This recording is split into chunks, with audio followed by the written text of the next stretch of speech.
We are talking about the latest developments in the ongoing battle being waged by the state auditor, Diana DiZoglio, to audit the legislature. She is in quite the feud over this with the state attorney general, Andrea Joy Campbell. Adam, good morning. Mark, hello. Hello. So this face-off between DiZoglio and Campbell has reached some, at times, I would say, rather comical proportions this week, which we'll get into. But let's start with the essential background on this. Take us back.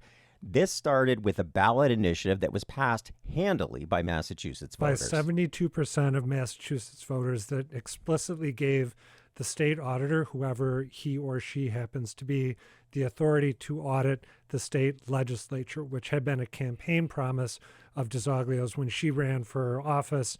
She wasn't able to do it. The legislature didn't cooperate.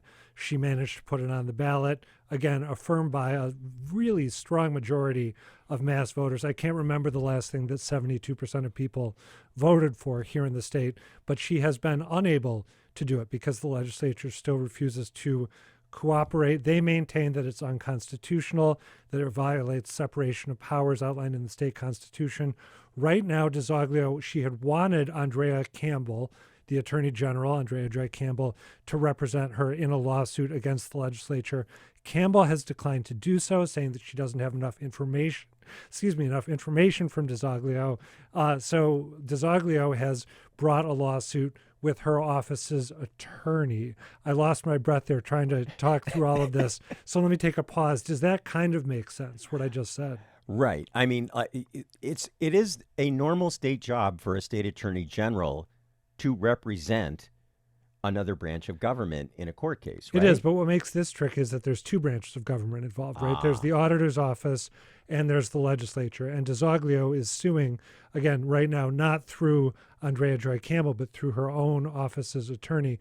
She's suing House Speaker Ron Mariano, Senate President Karen Spilka, and the clerks of the House and Senate. So it's a highly unusual case. That's right. That's right. Yes. I mean, because conceivably, there would be contexts in which Andrea Joy Campbell would represent the auditor, but there's other contexts where she would represent the legislature. Right, and I can't remember another sort of intra-Beacon Hill squabble like this that went to the courts. And just to be clear, I mean, we were really emphasizing how many voters approved this. Yep. And this was before, and it wasn't just for Diana DiZoglio. It was like just in the abstract, any auditor should be able to do this. People liked that. That's right. So what the legislature is saying, just again, to make it the background hyper clear, is, okay, you all wanted to do this, but you may have voted for something which is not legal to do under our Constitution. That's exactly what the legislature is saying, yes. Okay. So should we talk about the new developments? Yes, let's get right down to it. Okay. Which new development should we start with? Andrea Campbell. Well, let's start with some sound, actually, of Yes. Diana DiZoglio Yes. talking at a Worcester caucus a few days ago, talking about the scope of the audit that she wants to perform on the legislature. Here's what she had to say. I am in a very big battle right now in the courts. The Speaker and Senate President are saying that it's unconstitutional for us to conduct an audit.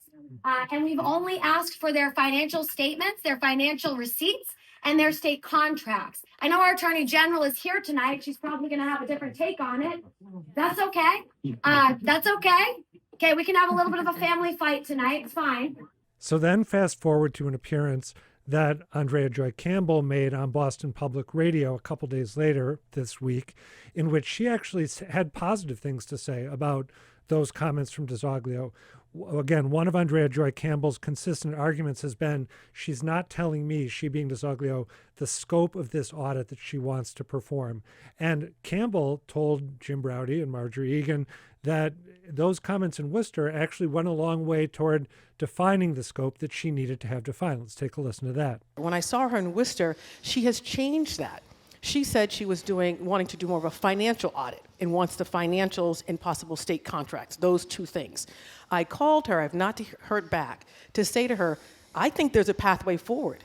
The legislature, some of the legislature think you can't audit at all. I think you can within the Constitution.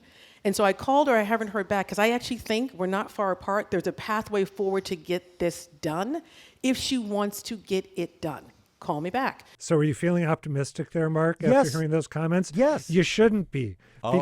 Because right after Andrea Campbell said that on our airwaves, Diana DiZoglio's office put out this scathing email in which she accused Andrea Joy Campbell press release. of violating. Well, yes, you're right. It was a press release that I received via email. Yeah, but sorry. if you want to Yeah. get technical, Yeah. sure. An emailed press release. They emailed out a press release saying that Andrea Joy Campbell was violating the Mass Professional Code of Conduct by seeking to have a phone conversation when litigation was ongoing. Just this withering tone to the email. And in addition to the press release that we just talked about, accusing the state's top law enforcement officer of violating Mass Professional Code of Conduct, there were emails dumped by the DiZoglio camp, which made it palpably clear that these two sides just think very, very little of each other.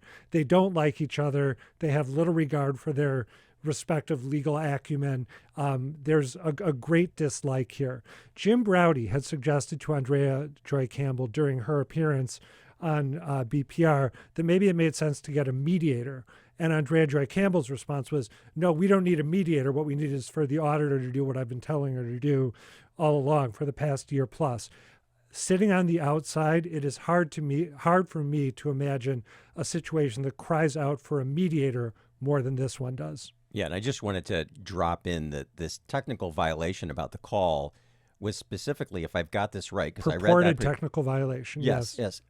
When I read the press release the night it came out was that it wasn't just that she tried to call her, but that she tried to call her on her personal cell. That is the argument being made by DiZoglio. So now this is where I'm saying sounds like it's kind of devolving a little.